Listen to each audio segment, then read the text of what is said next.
Learning Objective 2 from Section 2.1 is to identify ways in which a graph for categorical data can be misleading.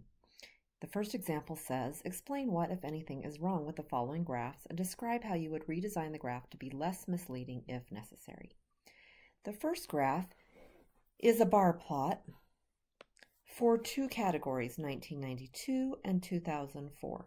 You can see the vertical axis lists the proportions. The problem is that the vertical axis starts at 0.170 instead of 0. It should start at 0 because that's how we can compare values accurately.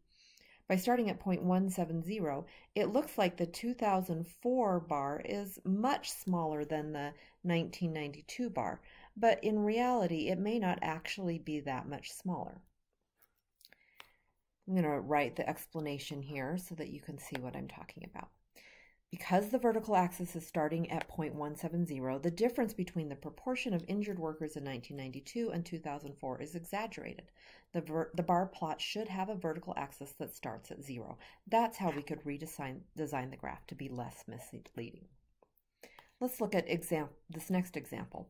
Here is a pie chart, but they've made it three-dimensional so that the categories that are closer to the viewer appear larger than they should. Notice that the category for P, which is pitchers, has 11%, but look how much bigger that orange wedge looks than the purple wedge, which is for catchers, which is just 9%. It is smaller, but not so much smaller than it should. Actually, the green wedge back here at the back for third base is the same size in number, 11%, for both third base and for pitchers. But the orange pitcher wedge looks much larger. So having the wedges appear three-dimensional makes the categories at the front of the pie chart appear much bigger than they should, and the categories at the back of the pie chart appear much smaller than they should. Category C, for example, catcher, actually has a higher percentage than category SS, which is shortstop, but it appears much smaller in the graph. That purple wedge looks much smaller than the light blue wedge, but it shouldn't. It would be better to create a bar plot of the data, but if a pie chart is used, it should be two-dimensional only. Okay, I have one more example. Identify the correct statement about the given graph.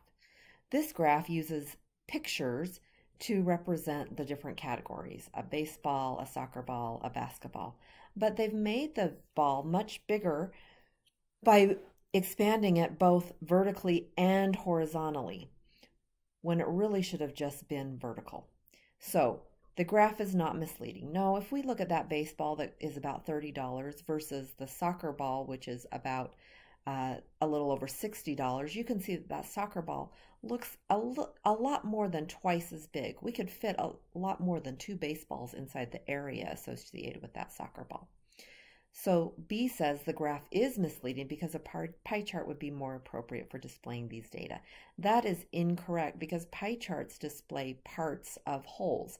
We don't have the whole price for all ticket prices for all sports.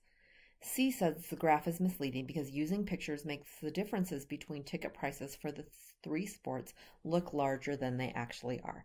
That is the correct answer here. The difference between the soccer ball and the baseball look much bigger than the actual difference between those prices. D says the graph is misleading because using pictures makes the differences between ticket prices for the three sports look smaller than they actually are. And no, it's actually exaggerating the differences, not diminishing them.